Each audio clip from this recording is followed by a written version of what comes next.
मंच पर विराजमान महाराष्ट्र के राज्यपाल श्रीमान भगत सिंह जी, यहां के लोकप्रिय मुख्यमंत्री एकनाथ शिंदे जी, इसी धरती के संतान और महाराष्ट्र के उज्जवल भविष्य के लिए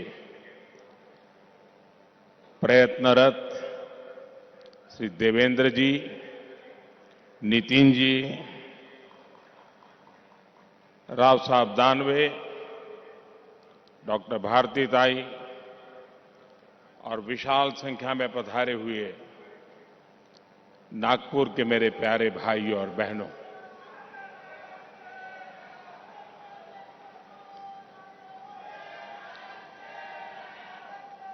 आज संकष्टी चतुर्थी आहे।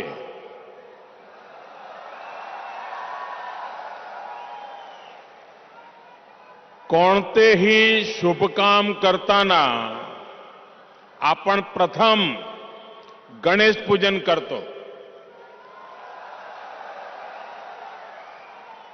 आज नागपुरात आहोत तर टेकडीच्या गणपती बाप्पाला माझे वंदन।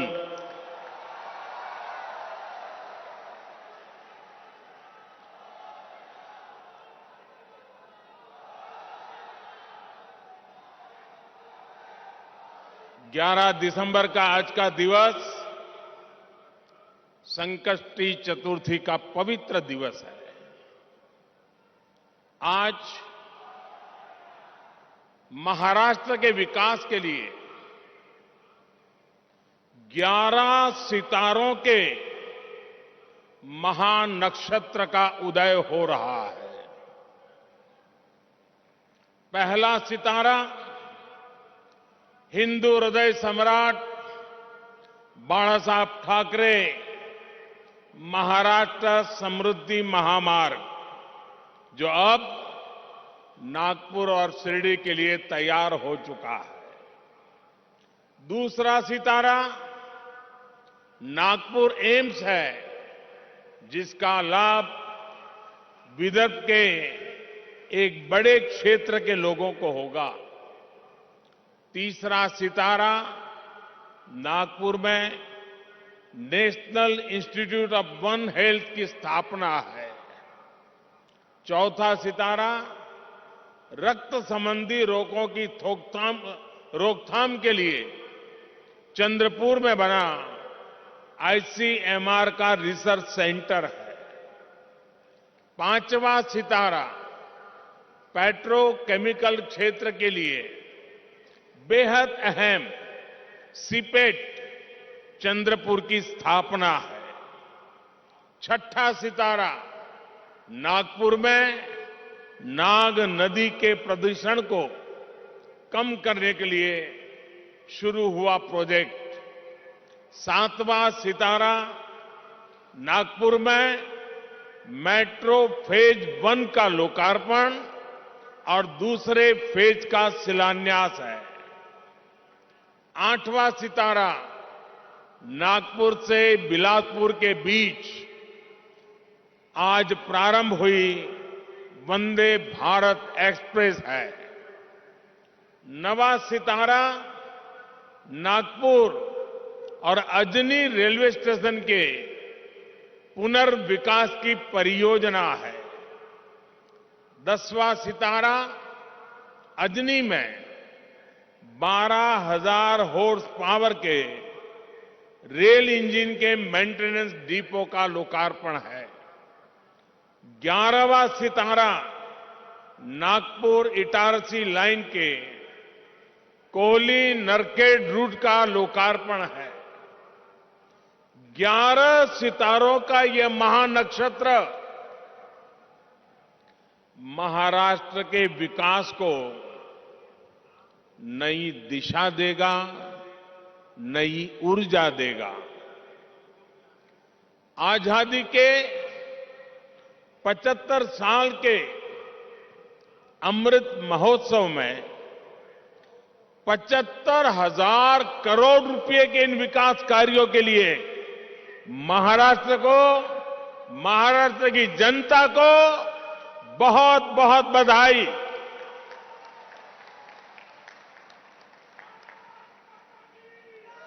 साथियों, आज का ये आयोजन इस बात का भी प्रमाण है कि डबल इंजन की सरकार महाराष्ट्र में कितनी तेज गति से काम कर रही है।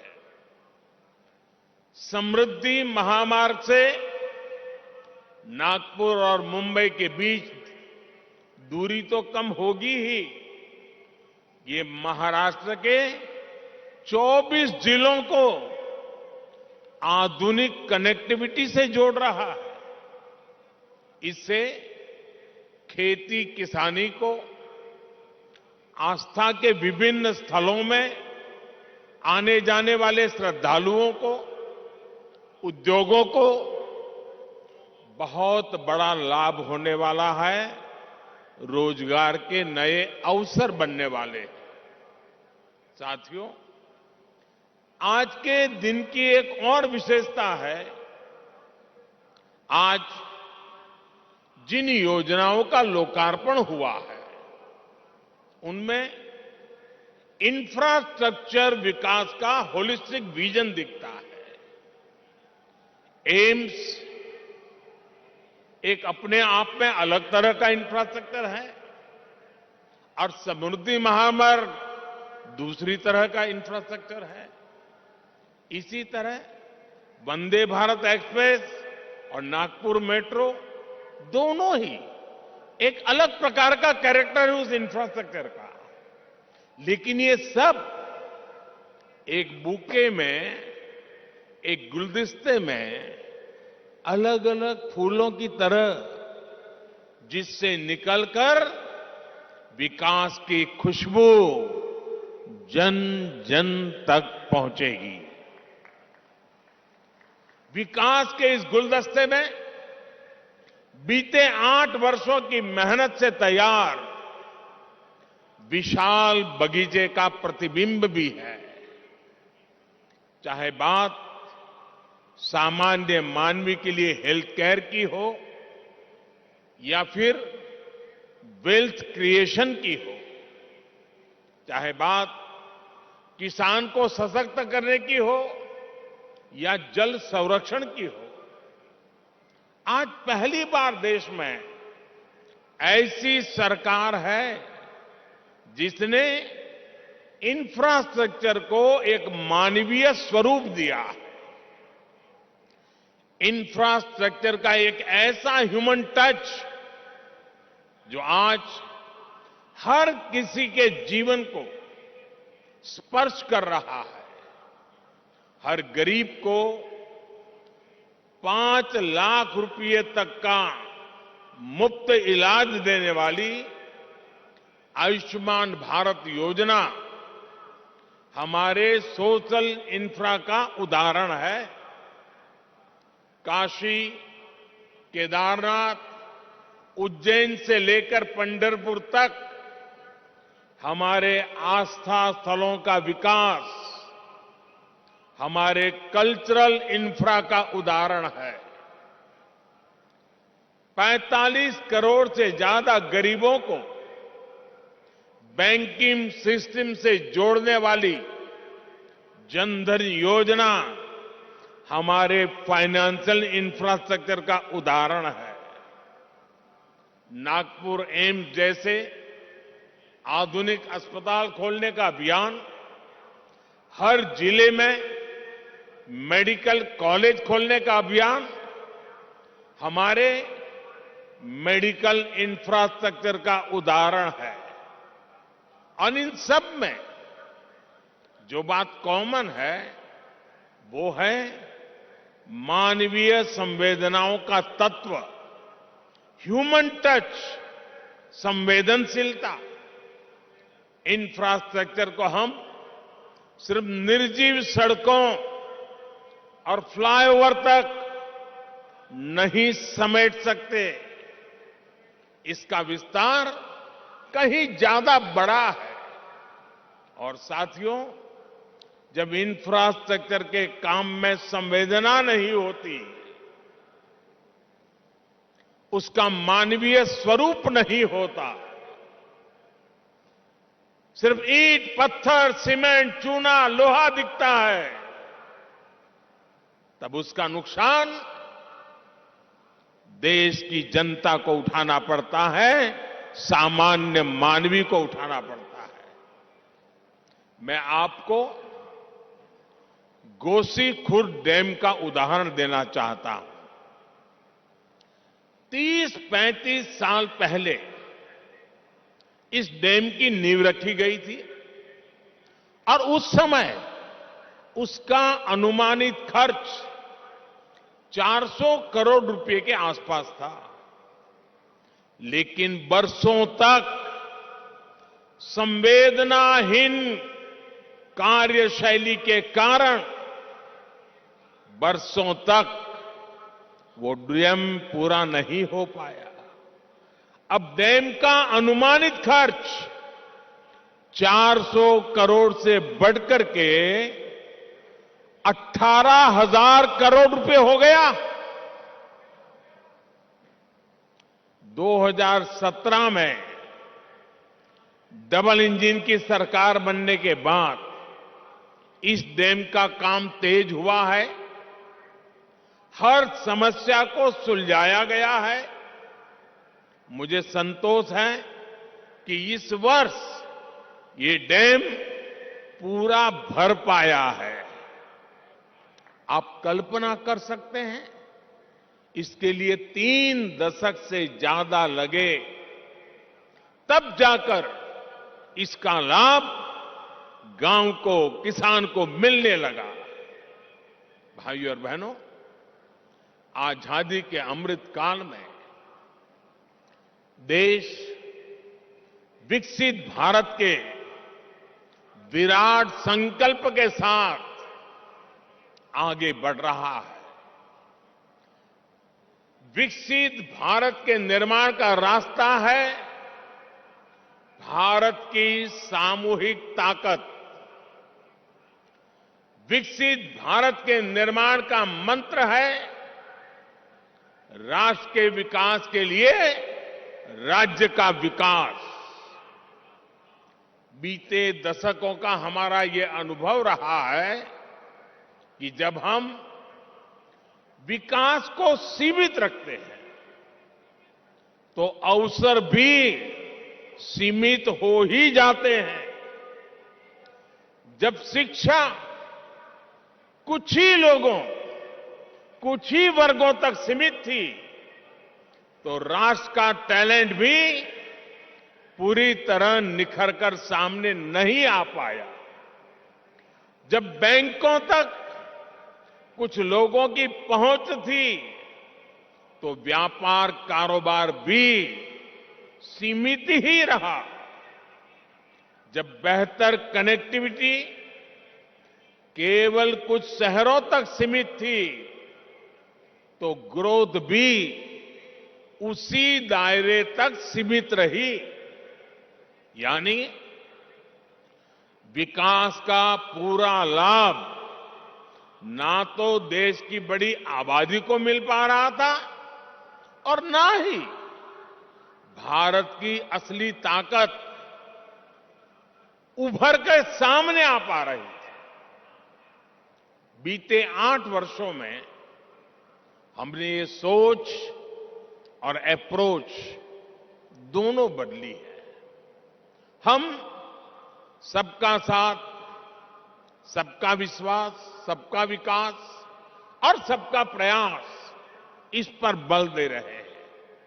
और जब मैं सबका प्रयास कहता हूं तो इसमें हर देशवासी शामिल है और देश का हर राज्य शामिल है। छोटा बड़ा जो भी हो, सबका सामर्थ्य बढ़ेगा, तब जाकर भारत विकसित बनेगा। इसलिए हम उनको प्रोत्साहित कर रहे हैं जो पीछे रह गए, वंचित रह गए, जिनको छोटा समझा गया, यानी जो पहले वंचित था वो अब हमारी सरकार की वरीयता में है। इसलिए आज छोटे किसानों के लिए वरीयता के आधार पर काम किया जा रहा है। पीएम किसान सम्मान निधि का बड़ा लाभ यहां विदर्भ के किसानों को भी मिला है। ये हमारी ही सरकार है जिसने पशुपालकों को वरीयता देते हुए किसान क्रेडिट कार्ड की सुविधा से जोड़ा है। हमारे रेहड़ी पटरी ठेले वाले भाई बहन, स्ट्रीट वेंडर्स, उन भाई बहनों को भी पहले कोई पूछता नहीं था, वो भी वंचित थे। आज ऐसे लाखों साथियों को भी वरीयता देते हुए बैंक से आसान ऋण मिल रहा है। साथियों, वंचित को वरीयता, वंचित को वरीयता, इसका एक और उदाहरण हमारे आकांक्षी जिलों का भी है। देश में 100 से अधिक जिले ऐसे हैं जो आजादी के इतने दशकों बाद भी विकास के अनेक पैमानों पर बहुत पीछे थे। इनमें से ज्यादातर आदिवासी क्षेत्र थे, हिंसा से प्रभावित क्षेत्र थे। इनमें मराठवाड़ और विदर्भ के भी अनेक जिले शामिल हैं। बीते 8 वर्षों से हम देश के ऐसे ही वंचित क्षेत्रों को तेज विकास की ऊर्जा का नया केंद्र बनाने पर बल दे रहे हैं। आज जिन प्रोजेक्ट्स का लोकार्पण और शिलान्यास हुआ है, वे भी इसी सोच और अप्रोच का प्रकट रूप है। साथियों, आज आपसे बात करते हुए मैं महाराष्ट्र के लोगों को, देश के लोगों को भारत की राजनीति में आ रही एक विकृति से सावधान भी करना चाहता हूं। ये विकृति है शॉर्टकट की राजनीति की। ये विकृति है राजनीतिक स्वार्थ के लिए देश का पैसा लुटा देने की। ये विकृति है करदाताओं की गाढ़ी कमाई को लुटा देने की। शॉर्टकट अपनाने वाले ये राजनीतिक दल, ये राजनीतिक नेता देश के हर करदाता के सबसे बड़े दुश्मन है, जिनका मकसद सिर्फ सत्ता में आना होता है, जिनका लक्ष्य झूठे वायदे करके सिर्फ सरकार हड़पना होता है, वो कभी देश नहीं बना सकते। आज एक ऐसे समय में जब भारत अगले 25 वर्षों के लक्ष्यों पर काम कर रहा है, तो कुछ राजनीतिक दल अपने निजी स्वार्थ में भारत की अर्थव्यवस्था को तबाह कर देना चाहते हैं। हम सबको याद होगा, जब पहली औद्योगिक क्रांति आई, हिंदुस्तान उसका लाभ नहीं उठा पाया। दूसरी, तीसरी औद्योगिक क्रांति में भी हम पीछे रहे, लेकिन आज जब चौथी औद्योगिक क्रांति का समय है, तो भारत इसे गंवा नहीं सकता। मैं फिर कहूंगा, ऐसा अवसर किसी देश के पास बार बार नहीं आता। शॉर्टकट से कोई देश चल नहीं सकता। देश की प्रगति के लिए स्थायी विकास, स्थायी समाधान के लिए काम करना, एक लॉन्ग टर्म विजन बहुत ही जरूरी है। और स्थायी विकास के मूल में होता है इंफ्रास्ट्रक्चर। एक समय दक्षिण कोरिया, साउथ कोरिया भी गरीब देश था, लेकिन इंफ्रास्ट्रक्चर के माध्यम से उस देश ने अपना भाग्य बदल दिया। आज खाड़ी के देश इतना आगे इसलिए भी है और लाखों भारतीयों को वहां रोजगार मिलता है, लाखों भारतीयों को, क्योंकि उन्होंने भी बीते 3-4 दशकों में अपने इंफ्रास्ट्रक्चर को मजबूत किया है, आधुनिक किया है और फ्यूचर रेडी किया है। अरे कब आपको पता होगा, आज हिंदुस्तान के लोगों को सिंगापुर जाने का मन करता है। कुछ दशक पहले तक सिंगापुर भी एक सामान्य आइलैंड कंट्री हुआ करता था। फिशरीज से कुछ रोजी रोटी लोग कमा लेते थे, लेकिन सिंगापुर ने इंफ्रास्ट्रक्चर पर निवेश किया, सही आर्थिक नीतियों पर चला और आज वो दुनिया की अर्थव्यवस्था का इतना बड़ा केंद्र बना हुआ है।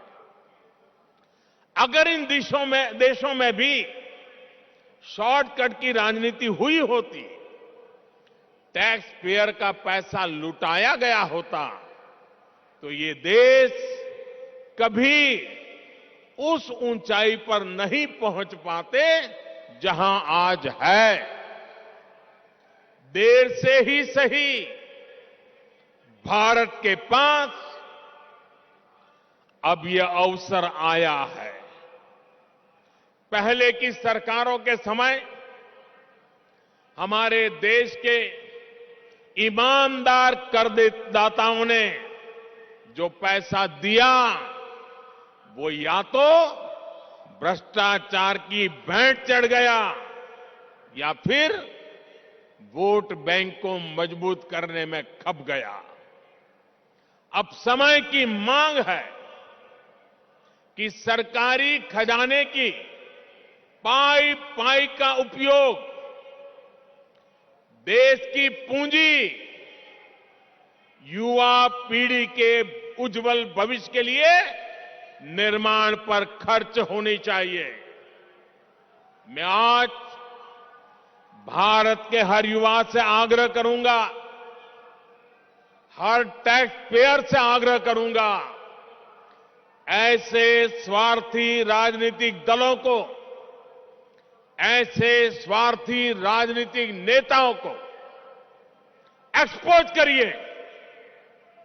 आमदनी अठन्नी, खर्चा रुपया, ये वाली कुनीति लेकर के जो राजनीतिक दल चल रहे हैं, वे इस देश को भीतर से खोखला कर देंगे। दुनिया के कई देशों में हमने आमदनी अठन्नी, खर्चा रुपया, ये ऐसी कुनीति की वजह से पूरी अर्थव्यवस्था को तबाह होते देखा है। हमें मिलकर भारत को ऐसी कुनीति से बचाना है। हमें याद रखना है, एक और आमदनी अठन्नी, खर्चा रुपया, ये वाली दिशाहीन कुनीति और सिर्फ स्वार्थ है। वहीं दूसरी ओर देश हित और समर्पण भाव है। स्थायी विकास, स्थायी समाधान का प्रयास है। आज भारत के युवाओं के पास जो अवसर आया है वो हम ऐसे ही जाने नहीं दे सकते। और मुझे खुशी है कि आज देश में स्थायी विकास और स्थायी समाधान को सामान्य मानवी का भी जबरदस्त समर्थन मिल रहा है। अभी पिछले सप्ताह गुजरात में जो चुनाव के नतीजे आए हैं वो स्थायी विकास और स्थायी समाधान की आर्थिक नीति विकास की रणनीति का परिणाम है। मैं शॉर्टकट अपनाने वाले ऐसे राजनेताओं को भी विनम्रतापूर्वक आदरपूर्वक कहूंगा कि स्थायी विकास के विजन को समझिए, उसके महत्व को समझिए। आज देश के लिए उसकी कितनी जरूरत है उसको समझिए। शॉर्टकट के बजाय स्थायी विकास करके भी आप चुनाव जीत सकते हैं, बार बार चुनाव जीत सकते हैं। ऐसे दलों को मैं कहना चाहता हूं, आपको डरने की जरूरत नहीं है। मुझे विश्वास है जब आप देश हित को सर्वोपरि रखेंगे तो शॉर्टकट की राजनीति का रास्ता भी जरूर त्याग करेंगे। भाई और बहनों, एक बार फिर महाराष्ट्र के लोगों को, देश के लोगों को इन परियोजनाओं के लिए मैं बहुत बहुत बधाई देता हूं। और मैं मेरे नौजवान दोस्तों से कहता हूं, ये जो मैंने आज 11 सितारे दिखाए हैं, जो मैंने आज 11 सितारों की आपके सामने गिनती की है, ये 11 सितारे आपका भविष्य गढ़ने वाले हैं, आपके लिए अवसरों को जन्म देने वाले हैं। और यही रास्ता है, यही रास्ता सही है। एषः पंथः, एषः पंथः, इस मंत्र को लेकर के आइए पूर्ण समर्पण भाव से अपने आप को खपा दे। 25 साल का ये मौका हम जाने नहीं देंगे दोस्तों। बहुत बहुत धन्यवाद।